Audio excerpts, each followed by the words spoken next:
बाकी इस्लामिक देश बघा ना तुम्ही, सौदी अरेबिया, UAE, अहो ते अंतराळ संशोधनात चाललेले आहेत आणि हा मात्र त्या झाकीर नाईकला वेलकम करण्यामध्ये मशगूल आहे. त्या पाकिस्तानचा ॲटिट्यूड, इगो आणि तो महागात विकत घेऊन त्यांच्याकडे सगळे कॉस्मेटिक भारतीय आहेत, त्यांच्याकडे मोटरसायकल भारतीय आहेत, त्यांच्याकडे 4 व्हीलर्स भारतीय आहेत, पण ते भारताकडनं घेणार नाही, दुसरीकडनं महागात घेतील. का? तर त्यांचा ॲटिट्यूड. तुम्ही एक तर दहशतवादाला समर्थन देणं थांबवा, तर आम्ही तुमच्याशी बातचीत करू. पण चायनाला काय त्या देशांचं भलं नाही करायचं. चायनाला त्यांच्या जमिनी पाहिजे, लोन देतो की ठीक आहे तुमच्याकडे सध्या पैसा नाही आहे ना, तर आम्ही तुम्हाला $10 बिलियन लोन देतो. त्यांना माहिती की हे देश लोन फेडू शकणार नाहीत. मग तुम्ही फेडू शकत नाहीत का? मग ठीक आहे, तुमचा जमिनीचा एवढा तुकडा आम्हाला द्या. मग त्या तुकड्यावरती आम्ही एक मिलिटरी नॅव्हल बेस तयार करतो, मग आमच्या शिप तिथं पार्क करतो. टेरिटोरियल टेररिझम म्हणून.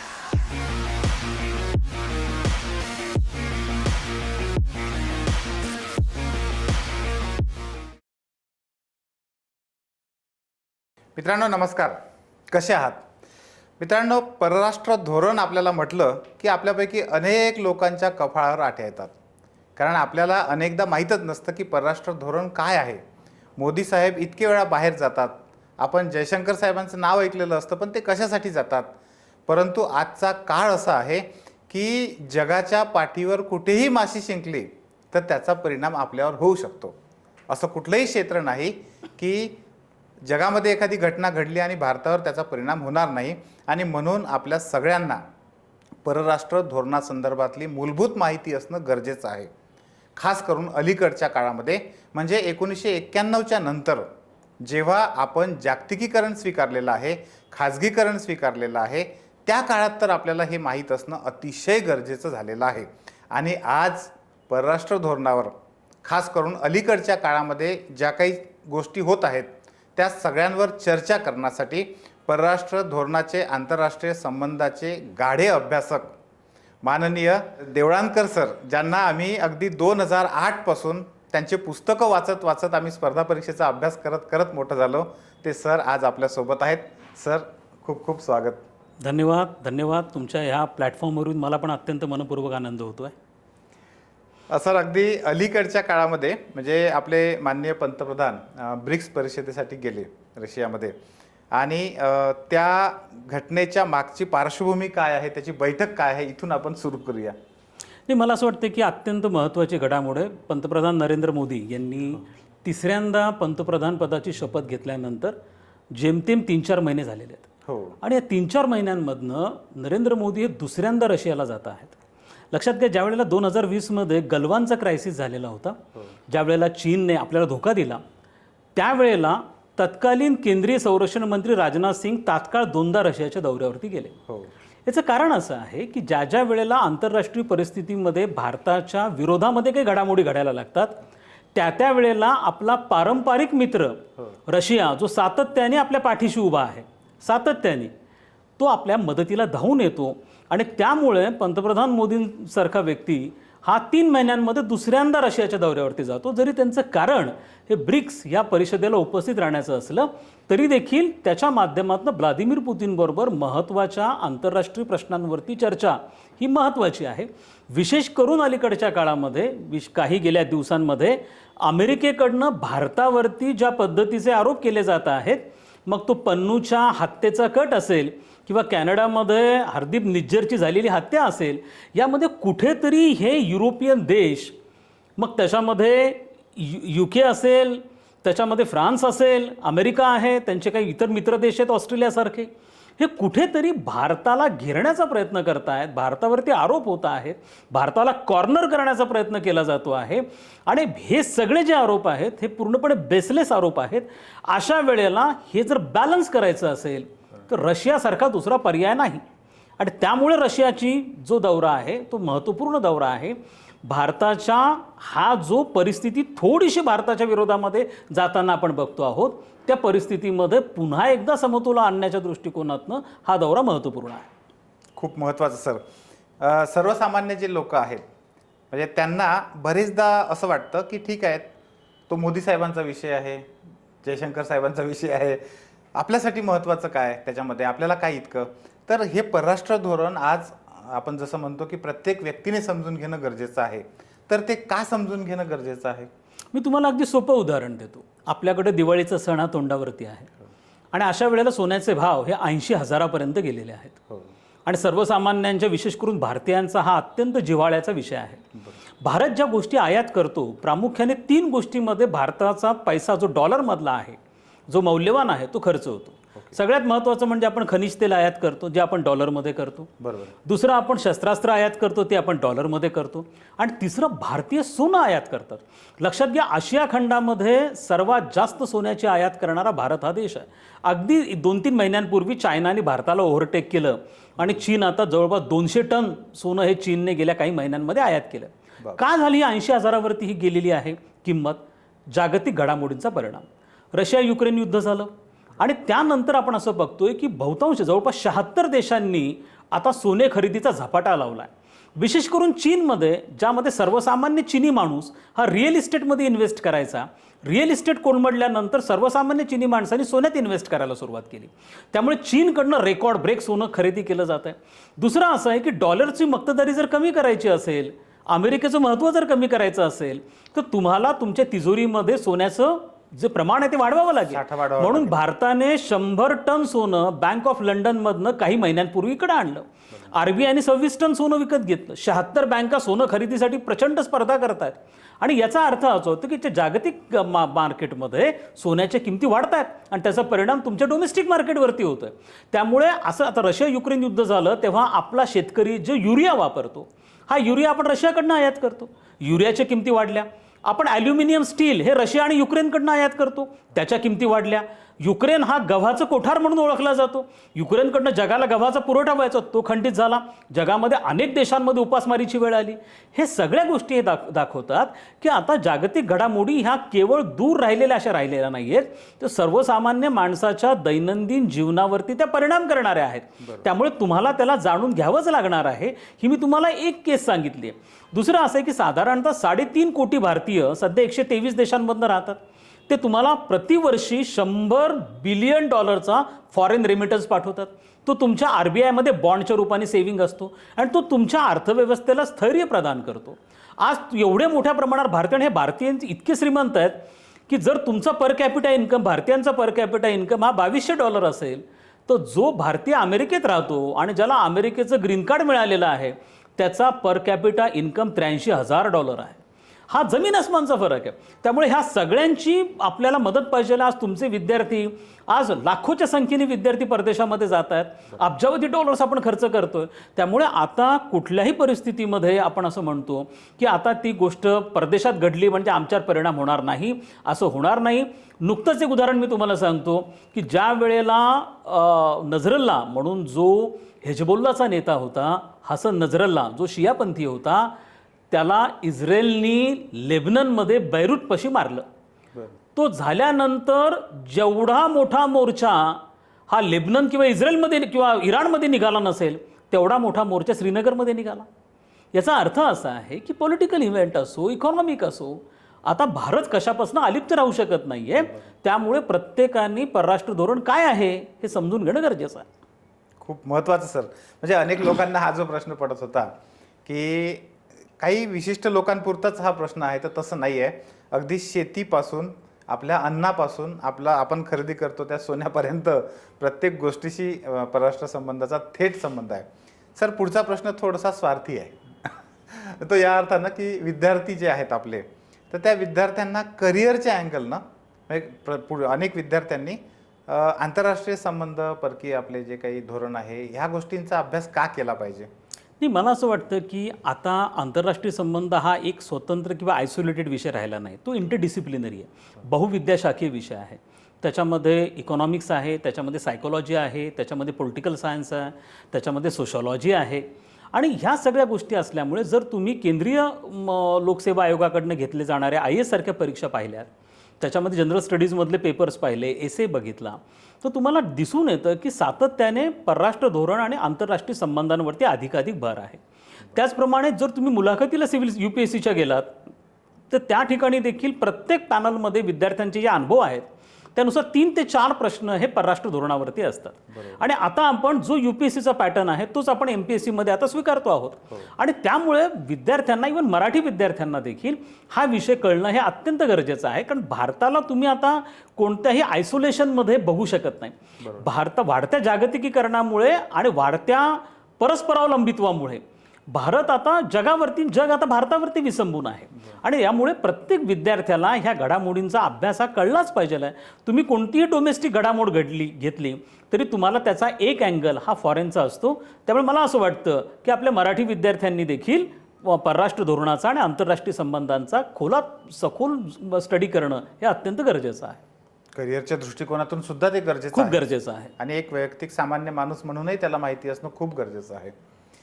सर, अलीकडच्या काळामध्ये कॅनडा आणि भारतातले जे संबंध ताणले गेलेले आहेत त्याच्याबद्दल अनेक लोकांच्या मनात म्हणजे कुतूहल आहे, पण त्यांना बेसिक माहीत नाही आहे की बेसिक काय आहे, कशामुळे हे संबंध ताणले गेले, आजची स्थिती काय आहे.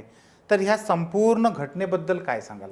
बघा, मला असं वाटतं की हे पूर्णपणे मी ज्यांना सातत्याने वसाहतवादी देश म्हणतो ते वसाहतवादी मानसिकतेतनं बघतात.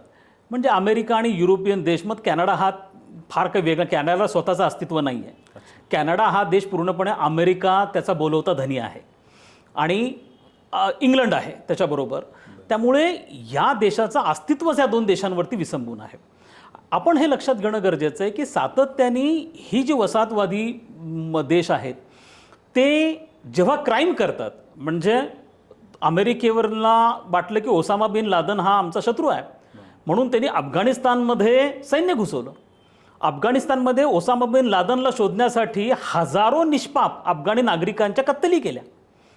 त्यांना असं वाटलं की इराकमध्ये सद्दाम हुसेनच्या घरामध्ये अण्वस्त्र आहेत म्हणून त्यांनी इराकमध्ये सैन्य घुसवलं. हजारो निष्पाप इराकी लोकांच्या कत्तली केल्या.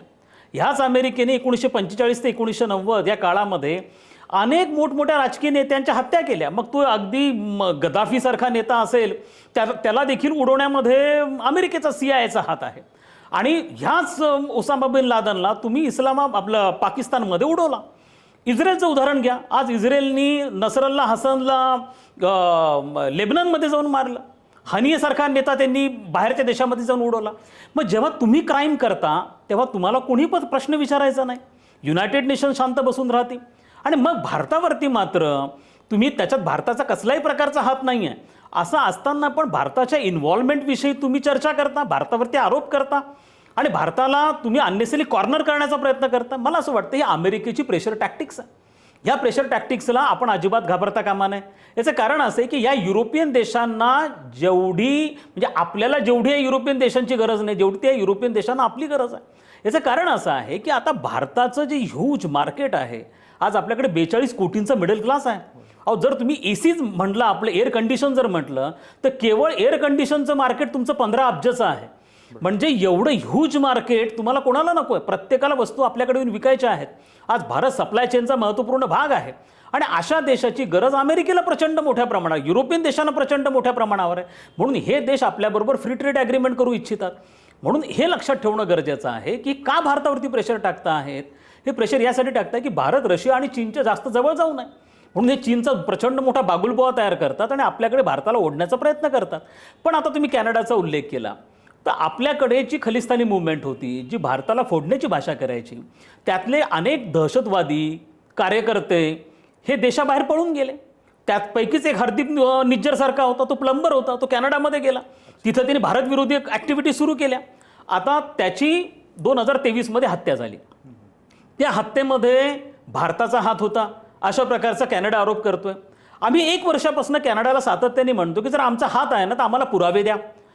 खुद्द कॅनडाच्या पंतप्रधान जस्टिन ट्रुडोनी असं सांगितलं की भारताच्या विरुद्ध आमच्याकडे कसल्याही प्रकारचा पुरावा नाही आहे, पण तरी देखील भारतावर आम्ही आरोप करत राहू. याला काय अर्थ आहे? ही प्रेशर टॅक्टिक्स आहे. म्हणजे तुम्ही जेव्हा क्राईम करता तेव्हा तुम्हाला कोणीही विचारायचं नाही. आणि भारतासारख्या, त्यामुळे आपण असं म्हणतो की जे युरोपियन देशांची मानसिकता होती की युरोपियन देशांचे प्रश्न म्हणजे जगाचे प्रश्न आणि जगाचे प्रश्न म्हणजे युरोपियन देशांचे नाही. मला असं वाटतं की यांचं वसाहतवादी दडपण आपण झोडकारून टाकलं पाहिजे.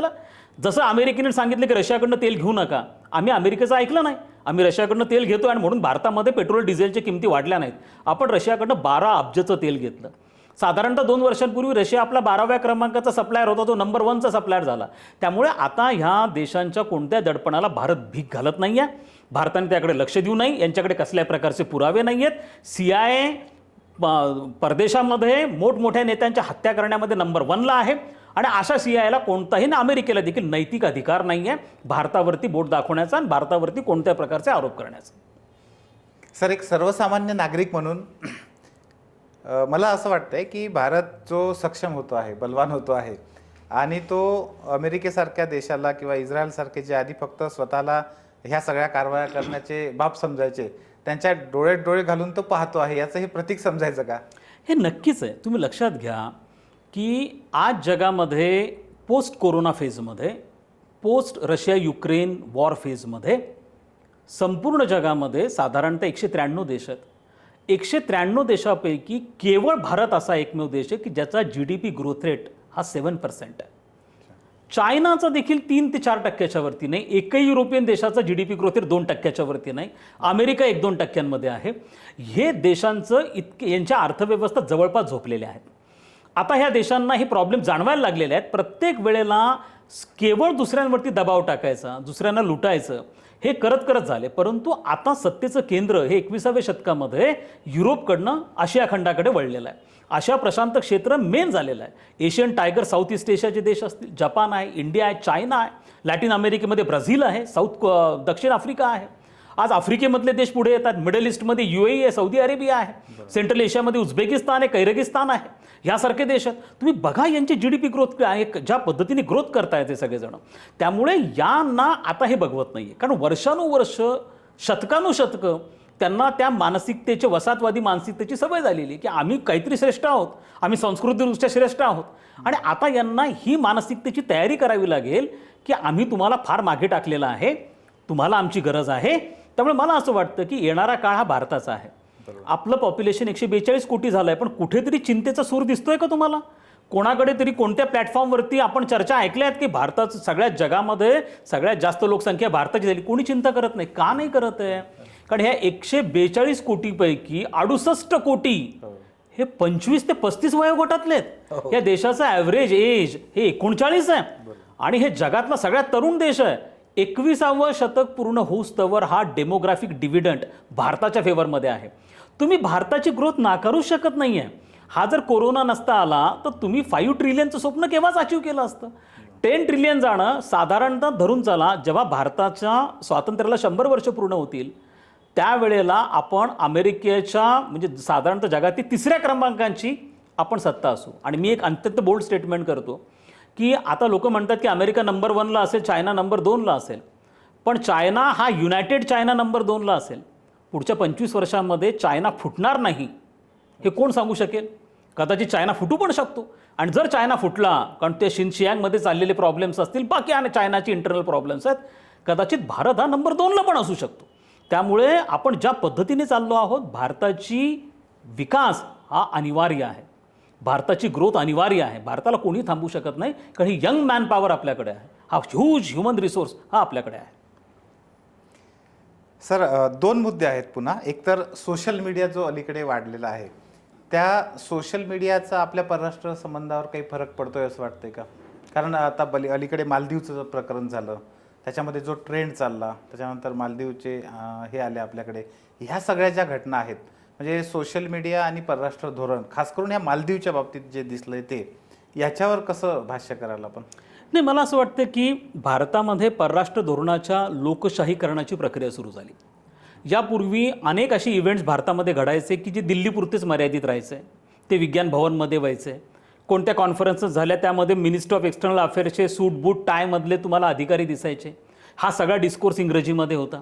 त्यामुळे सर्वसामान्य भारतीयाला त्याच्यामध्ये इन्व्हॉल्वच करून घेतलं जायचं नाही. पण आता आपण G20 सारखी समिट भारतामध्ये झाली, ती चळवळीच्या रूपाने ठिकठिकाणी G20 तुम्हाला दिसून येईल. म्हणजे मला माझ्या 9 वर्षाच्या मुलीने असं विचारलं की हे G20 काय आहे. म्हणजे मला अजून आठवतं की मी वयाच्या 10व्या-11व्या वर्षी मला काय शेजारचा देश कोणता आहे याचं पण एक्सपोजर नव्हतं, जे आज लहान मुलांना एक्सपोजर आहे. त्यामुळे मला असं वाटतं की सोशल मीडियातनं जर परराष्ट्र धोरणाची चर्चा होत असेल तर फार चांगली गोष्ट आहे. आणि हे लक्षात घ्या की आता मी तुम्हाला अमेरिकेचं उदाहरण देतो. अमेरिकेची राजधानी वॉशिंग्टन DC आहे. एकट्या वॉशिंग्टन DCमध्ये फॉरेन अफेअर्सवरती काम करणारे 350 थिंक टँक आहेत आणि त्याच्यामध्ये वेगळ्या प्रकारची लोक काम करत आहेत. तिथं प्रत्येक वेळेला सर्वे घेतले जातात. भारताचं पाकिस्तानविषयी धोरण काय असावं, चायनाविषयी धोरण काय असावं, मग SCOच्या परिषदेला मोदींनी जावं की नाही पाकिस्तानमध्ये, अशा छोट्या छोट्या अनेक गोष्टींवरती त्या ठिकाणी सर्वे घेतले जातात. पब्लिक ओपिनियन घेतला जातो, लोकांची इन्व्हॉल्वमेंट घेतली जाते. माझ्या मते सोशल मीडियाच्या माध्यमातून परराष्ट्र धोरणातल्या घडामोडी लोकांपर्यंत पोहोचता आहेत आणि ती चांगली आहे. आता तुम्ही मालदीवचं उदाहरण दिलं. मालदीवचे जे राष्ट्राध्यक्ष मोहम्मद मैजू आहेत, जे राष्ट्राध्यक्ष बनले साधारणतः वर्षभरापूर्वी, ते राष्ट्राध्यक्ष बनल्या ते चायनाच्या त्या इंटॉक्सिकेशनमध्ये होते की आम्हाला चायना फुल मदत करेल वगैरे या अँगलने. खरं तर हे सगळ्या शेजारच्या देशांना पारंपरिकदृष्ट्या भारतच मदत करत आल्या. हा मालदीवसारख्या देशाला पिण्याचं पाणी पुरवण्यापासून तर साखर पुरवण्यापासून विद्युत पुरवण्यापर्यंत या देशावरती टेरर अटॅक झाला होता. त्या टेरर अटॅक झालेले असताना सुद्धा भारतानेच मदत केली या देशाला. हे सगळे देश भारताच्या खरं तर उपकाराच्या ओझ्याखाली आहेत. पण अलीकडच्या काळामध्ये चायना त्यांच्यावरती आपला प्रभाव वाढवण्याचा प्रयत्न करतो. पण चायनाला काय त्या देशांचं भलं नाही करायचं आहे. जसं इंग्रजांना तुमच्या भारतीयांचं भलं नव्हतं करायचं, चायनाला त्यांच्या जमिनी पाहिजेत. आणि त्या जमिनी मग ते काय करतात की चायना त्यांना लोन देतो की ठीक आहे तुमच्याकडे सध्या पैसा नाही आहे ना, तर आम्ही तुम्हाला $10 बिलियन लोन देतो. त्यांना माहिती की हे देश लोन फेडू शकणार नाहीत. मग तुम्ही फेडू शकत नाहीत का, मग ठीक आहे तुमचा जमिनीचा एवढा तुकडा आम्हाला द्या. मग त्या तुकड्यावरती आम्ही एक मिलिटरी नॅव्हल बेस तयार करतो, मग आमच्या शिप तिथं पार्क करतो. हे हळूहळू चायना, ज्याला आम्ही टेरिटोरियल टेररिझम म्हणतो, हा सीमेवरचा दहशतवाद आहे, म्हणजे तुम्ही एक पद्धतीने विस्तार करायला लागलेला आहात. सेम प्रकार त्यांनी श्रीलंकेमध्ये केला. हंबनतोटासारखं बंदर आपल्याकडे घेतलं, तिथं आता न्यूक्लिअर वेपन्सनी भरलेला जहाज पार्क करायला सुरुवात केली. सेम प्रकार ते आता पोर्ट डेव्हलप करायला लागले.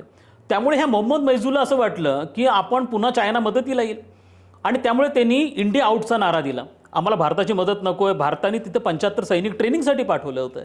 भारताने डिफेन्स इक्विपमेंट दिले होते. आम्हाला भारताचं काहीच नको. हा देश पूर्णपणे भारतावरती निर्भर आहे. यांच्या GDP मध्ये पर्यटनाचा वाटा 60% आहे. आज मालदीवला जाणारे 80% पर्यटक भारतीय आहेत. आणि त्यामुळे यांनी जर इंडिया आउटचा नारा दिला असेल आणि पंतप्रधान मोदींवरती टीका करणारे त्यांच्या मंत्र्यांचे काही स्टेटमेंट पण आले, मग त्यानंतर आपण असा विचार केला आणि भारतामध्ये एक प्रचंड बॅन मालदीव टुरिझम ही पूर्ण लाट झाली. आणि खरंच त्यांच्या टुरिझमवरती परिणाम झाला. आणि तो इतका नकारात्मक झाला की आता 6 महिन्यानंतर हाच मोहम्मद मैजू जो भारतात टीका करायचा, हा त्याची झोळी घेऊन भारतामध्ये आला. हा 5 दिवस भारतात थांबला. हा 4-5 शहरांना, आग्रा, मुंबई, दिल्ली, बँगलोरपासून सगळीकडे त्यांनी भेटी दिल्या आणि भारताकडनं $1 मिलियन पॅकेज घेऊन गेला.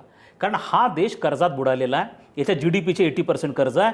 चीन त्यांना मदत करायला तयार नाही. शेवटी मदतीला भारतच आला आणि म्हणून त्यांनी भारताचा UPI आता त्यांच्याकडे इंट्रोड्यूस केलेला आहे. त्यामुळे हे लक्षात घेणं आपल्याला गरजेचं आहे की हे शेजारच्या देशांना हळूहळू चीन काय आहे आणि भारत काय आहे. भारत जेव्हा मदत करतो तेव्हा कोणत्याही परतफेडीची अपेक्षा करत नाही. भारत जेव्हा मदत करतो तेव्हा ते कोणते कर्ज नसतं. पण चीन जेव्हा मदत करतो तेव्हा तो परतफेडीची अपेक्षा करतो. ते कंडिशनल असतं. भारताचं लोन की भारताने केलेली मदत ही अनकंडिशनल आहे. ते कोणते, आपण जवळपास 75 देशांमध्ये 350 प्रोजेक्ट भारत सध्या करतो आहे. पण कोणाकडनंही, अफगाणिस्तानमध्ये पार्लमेंटची बिल्डिंग आपण बांधली, दवाखाने आपण बांधले, पॅलेस्टाईनमध्ये आपण बांधले, बाजूच्या अनेक देशांमध्ये, नेपाळसारख्या देशामध्ये पाणी खूप आहे पण त्यांच्याकडे टेक्नॉलॉजी नाही इलेक्ट्रिसिटी जनरेट करण्याची. नेपाळकडे सगळ्यात जास्त हायड्रो इलेक्ट्रिसिटीचं पोटेन्शियल असताना नेपाळ भारताकडनं वीज विकत घेतो. आपण नेपाळमध्ये $1 बिलियन इन्व्हेस्ट केले, भूतानमध्ये $1 बिलियन इन्व्हेस्ट केले. आज भारताचा शेजारी म्यानमार आहे. आज म्यानमारकडे सुद्धा इलेक्ट्रिसिटी जनरेशनचे प्रॉब्लेम्स आहेत. भारताने इन्व्हेस्टमेंट केलेले आहेत. त्यामुळे भारत हा डेव्हलपमेंटल करणार आणि हळूहळू भारताचं महत्त्व काय जे हे शेजारच्या देशांना कळायला लागेल. तर मला असं वाटतं की सोशल मीडियाकडच्या ह्या एकूण रोलकडे मी सकारात्मक दृष्टिकोनातून बघतो. ॲटलीस्ट चर्चा तर होती आहे. आज रिक्षावाले, पानटपरीवाले चर्चा तर करतायत की काय चाललंय फॉरेन अफेअर्समध्ये. म्हणजे भारताचं आणि अमेरिकेबरोबर न्यूक्लिअर डील जेव्हा झालं तेव्हा एव्हरी नूक अँड कॉर्नर प्रत्येक याच्यामध्ये चर्चा झाली की काय होईल त्याचे फायदे. म्हणजे तो झाला हो की न हो, पण चर्चा व्हायला लागली. हे लोकशाही, परराष्ट्र धोरणाच्या लोकशाहीकरणाचा संकेत आहे. तुम्ही हे जे वाक्य सांगितलं ते खूपच महत्त्वाचं आहे की परराष्ट्र धोरणाचं लोकशाहीकरण खऱ्या अर्थानं होत आहे आणि सोशल मीडिया त्याच्यामध्ये मोठा सहभाग देतो आहे. सर, अलीकडच्या काळामध्ये आपले परराष्ट्रमंत्री माननीय जयशंकर सर जे आहेत ते पाकिस्तानमध्ये गेले होते शांघाय कमिटीच्या चर्चेसाठी. त्याबद्दल पण बरीच चर्चा झाली. त्याबद्दल तुमचं मत काय? ते जे गेले होते ते एका बहुराष्ट्रीय संघटनेच्या बैठकीला ते गेले होते. खरं तर पंतप्रधान मोदींनी तिथे जाणं अपेक्षित होतं. पण आपण आपली नाराजी स्पष्टपणे उघड केली जे पंतप्रधान मोदींनी नकार दिला की मी जाणार नाही तिथं. बाकी त्याचे सर्व 9 देशांचे प्रमुख आले होते, पंतप्रधान आले होते. पण भारताने जाणं टाळलं तिथं आणि भारताचे परराष्ट्र मंत्री हे त्या ठिकाणी गेले. पण जात असताना त्यांनी स्पष्ट केलं, म्हणजे बिलावल भुत्तो जे पाकिस्तानचे परराष्ट्र मंत्री, त्यांनी सांगितलं की भारताने द्विपक्षीय चर्चा करावी. पण भारताचा स्टँड हा 2016 पासून क्रिस्टल क्लिअर आहे. टेरर आणि टॉक हे एकत्र जाऊ शकणार नाहीत. तुम्ही एक तर दहशतवादाला समर्थन देणं थांबवा, तर आम्ही तुमच्याशी बातचीत करू. आणि मला असं वाटतं की पाकिस्तानला त्यात रिअलाईज व्हायला लागलं आहे. मी तुम्हाला साधं उदाहरण देतो की तुमच्याकडची एक नारळाच्या तेलाची बाटली, आपण त्याला हेअर ऑइल म्हणतो, जर ती भारतामध्ये त्याच कंपनीची, मी आता कंपनीचं नाव नाही घेत, ती साधारणतः 50 रुपयाला मिळते. त्याच कंपनीची 50 किंवा 100 ml बॉटल पाकिस्तानमध्ये 300-400 रुपयाला मिळते. का? त्या पाकिस्तानचा ॲटिट्यूड, इगो.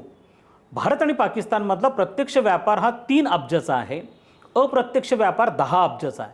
का? कारण आपण ज्या गोष्टी इस्लामिक देशांना विकतो, हा पाकिस्तान तिथनं तो महागात विकत घेतो. आणि तो महागात विकत घेऊन त्यांच्याकडे सगळे कॉस्मेटिक भारतीय आहेत, त्यांच्याकडे मोटरसायकल भारतीय आहेत, त्यांच्याकडे 4 व्हीलर्स भारतीय आहेत, पण ते भारताकडनं घेणार नाहीत, दुसरीकडनं महागात घेतील. का? तर त्यांचा ॲटिट्यूड. हा ॲटिट्यूड आता पाकिस्तानचं, कारण त्यांची अर्थव्यवस्था पूर्णपणे डबघाईला आलेली आहे. हार्डली $10 to $15 बिलियन त्यांच्याकडे आहेत. 3 ते 4 महिने त्यांचं गव्हर्नमेंटचे एक्सपेन्सेस चालू शकतात. हा देश पूर्णपणे IMFच्या बेलआउट पॅकेजवरती जगतो. IMFने आत्तापर्यंत 13 वेळा त्यांना बेलआउट पॅकेजेस दिले. पण मी नेहमी सांगत गेलेलो आहे की भारताच्या परिस्थितीत आणि पाकिस्तान जमीन आसमानचा फरक आहे. या वेळेला IMFने त्यांना जेवढं बेलआउट पॅकेज दिलं, तेवढं डेव्हलपमेंट पॅकेज केंद्र सरकारचं जम्मू काश्मीरला आहे. म्हणजे कुठे फरक आहे ह्या पाकिस्तानमध्ये आणि आपल्यामध्ये. आणि त्यांना हे कळलेलं आहे की ह्या आमच्या ॲटिट्यूडमुळे, इगोमुळे आम्हाला त्रास होतो. सर्वसामान्य भारतीयांना ते जाणवायला लागलं. आणि बाकी इस्लामिक देश बघा ना तुम्ही, सौदी अरेबिया, UAE, त्या अंतराळ संशोधनात चाललेले आहेत. आणि हा मात्र त्या झाकीर नाईकला वेलकम करण्यामध्ये मशगूल आहे. आज जेव्हा SCOची बैठक तिथं झाली, अख्ख्या इस्लामाबादला मिलिटरी हेडक्वार्टरचं रूप आलं होतं. ठिकठिकाणी मिलिटरी होती. म्हणजे तुम्हाला साधी एक परिषद पण कंडक्ट नाही करतायत, कारण तुम्ही पूर्णपणे फेल ठरलेला आहात. आणि पाकिस्तानला पर्याय नाही आहे, त्यामुळे पाकिस्तान या गोष्टी करत राहणार. पाकिस्तानचं जोपर्यंत दहशतवादाला समर्थन देणं थांबत नाही, तोपर्यंत पाकिस्तानबरोबर कोणत्याही प्रकारचे टॉक्स आपण करणार नाही. आपली भूमिका एकदम क्रिस्टल आहे आणि मला असं वाटतं की त्या भूमिकेवरती भारत ठाम आहे. सर, परराष्ट्र संबंध जे इतरांना समजण्यासाठी अतिशय अवघड असतात, अत्यंत साध्या सोप्या भाषेमध्ये सर्वसामान्य माणसाला समजेल अशा भाषेमध्ये खूप चांगल्या पद्धतीने तुम्ही या ठिकाणी व्यक्त केलेत. 3S टॉकच्या हे जे आमचं चॅनल आहे सर, 3S टॉक, याचा उद्देश आहे, पहिला यस आहे तो सेल्फ कनेक्ट, दुसरा यस आहे तो सेल्फ इक्विलिब्रियम, आणि या दोन्हींच्या माध्यमातून साधलेला सेल्फ सक्सेस, तर तो मिळवण्यामध्ये निश्चितपणे आजची आपली मुलाखत खूप महत्त्वाची ठरली. खूप खूप धन्यवाद. Thank you very much. धन्यवाद.